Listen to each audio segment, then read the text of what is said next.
Hi అండి, welcome to Yoddhas kitchen. ఈరోజు recipe వచ్చేసి పన్నీర్ కర్రీ ఎలా చేయాలో చూపిస్తానండి. ముందుగా మనం పన్నీర్ను ముక్కలుగా కట్ చేసుకోవాలి. కట్ చేసుకున్న తర్వాత కర్రీని ఎలా ప్రిపేర్ చేసుకోవాలో చూపిస్తాను. ఇలా ముక్కలు కట్ చేసుకొని ఈ ముక్కలను ఒక బౌల్లోకి తీసుకుందామండి. ఇలా బౌల్లోకి పన్నీర్ ముక్కలు తీసుకోవాలండి. కొద్దిగా కారము, కొద్దిగా ఉప్పు, కొద్దిగా గరం మసాలా, ఇవన్నీ బాగా ఇలా కలుపుకోవాలి. ఇప్పుడు స్టవ్ మీద కడాయి పెట్టుకొని ఆయిల్ వేసుకోవాలండి. ఆయిల్ వేసుకొని ఈ పన్నీర్ ముక్కలను కొద్దిగా వేయించుకోవాలి.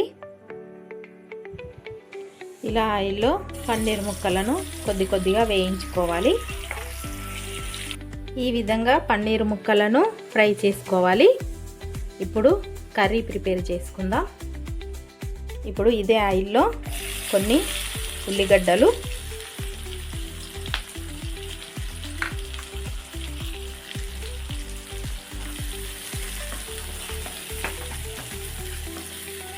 వేయించుకోవాలండి.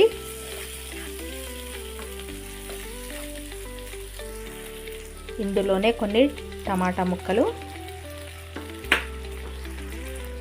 ఇవి బాగా వేగేంత వరకు ఇలా కలుపుతూ ఉండాలి. టమాటా ముక్కలు, ఉల్లిగడ్డలు బాగా వేగాలండి. ఇందులోనే కొన్ని కాజు పలుకులు వేసుకోవాలి. వేసుకొని బాగా కలపాలి. ఈ ఉల్లిగడ్డలు, టమాటాలు వేగాయండి. దీన్ని ఇప్పుడు మనం మిక్సీ పట్టుకుందాం.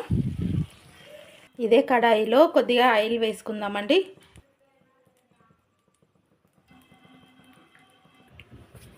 ఈ విధంగా మిక్సీ పట్టుకోవాలండి.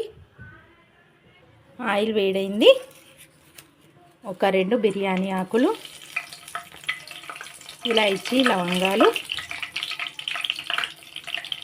కొద్దిగా అల్లం వెల్లుల్లి పేస్ట్ వేసుకొని బాగా కలుపుకోవాలండి. ఇప్పుడు మనం మిక్సీ పట్టుకున్న పేస్ట్ని ఇందులో వేసుకోవాలి. ఇందులో వేసుకొని బాగా కలుపుకోవాలి. దీన్ని బాగా కలుపుకొని పసుపు వేసుకోవాలి. 1 చెంచా కారం వేసుకోవాలి. 1 చెంచా ఉప్పు వేసుకోవాలండి. ఉప్పు వేసుకున్న తర్వాత బాగా కలుపుకోవాలి.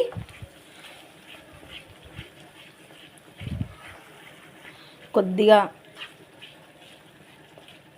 ఫ్రై అయిన తర్వాత మనం దీంట్లో వాటర్ వేసుకుందాము. చూడండి, మసాలా బాగా వేగిందండి. ఆయిల్ కూడా బయటకు వచ్చేసింది. ఇప్పుడు మనము వాటర్ వేసుకుందాము. వాటర్ వేసుకొని బాగా కలుపుకుందాము. ఈ వాటర్ కొద్దిగా ఉడికేంత వరకు మూత పెట్టుకోవాలి. సాల్ట్ రుచి చూసుకొని వేసుకోవాలండి. సాల్ట్ తక్కువ ఉంటే కొద్దిగా యాడ్ చేసుకోవచ్చు. ఇప్పుడు మనం కొద్దిసేపు మూత పెట్టుకొని దీన్ని ఒక 2 మినిట్స్ ఉడకనివ్వాలి. చూడండి, మసాలా ఉడుకుతుంది. ఇప్పుడు మనం ముందుగా ఫ్రై చేసి పెట్టుకున్న పన్నీరు పీసులను ఇలా మెల్లిగా వేసుకోవాలి. మెల్లిగా వేసుకొని బాగా కలుపుకోవాలి.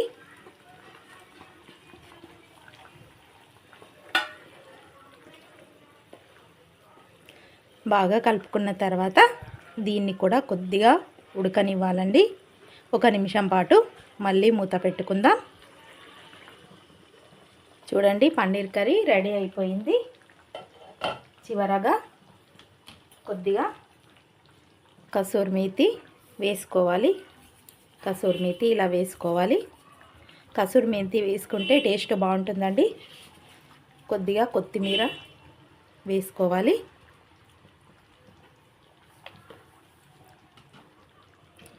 ఇప్పుడు స్టవ్ ఆఫ్ చేసుకొని సర్వ్ చేసుకోవడమేంటి. ఎంతో కమ్మనైన పన్నీర్ కర్రీ రెడీ అయిపోయిందండి. ఇది వేడి వేడి అన్నంలోకైనా చపాతీలోకైనా చాలా బాగుంటుంది. మీరు కూడా ట్రై చేయండి. చూడండి, పన్నీర్ కర్రీ చూడటానికే ఎంత బాగా కనిపిస్తుందో, తింటే ఇంకా బాగుంటుందండి. పిల్లలు కూడా చాలా ఇష్టంగా తింటారు. ఈ వీడియో కనుక మీకు నచ్చినట్టయితే లైక్ చేయండి, షేర్ చేయండి. యోధాస్ కిచెన్ ఛానల్ను అందరూ తప్పకుండా సబ్స్క్రైబ్ చేసుకోండి. Thank you for watching. ఇప్పటికి మనము 470 సబ్స్క్రైబర్స్ వరకు వచ్చామండి. మనము 500 సబ్స్క్రైబర్కి దగ్గరలో ఉన్నామండి. మీరు తొందరగా సబ్స్క్రైబ్ చేసుకోండి యోధాస్ కిచెన్ ఛానల్ను. 500 కంప్లీట్ అయిన తర్వాత మీకు ఒక స్పెషల్ వంటకం చేసి చూపిస్తానండి. తప్పకుండా సబ్స్క్రైబ్ చేసుకోండి. Thank you for watching. Thank you all.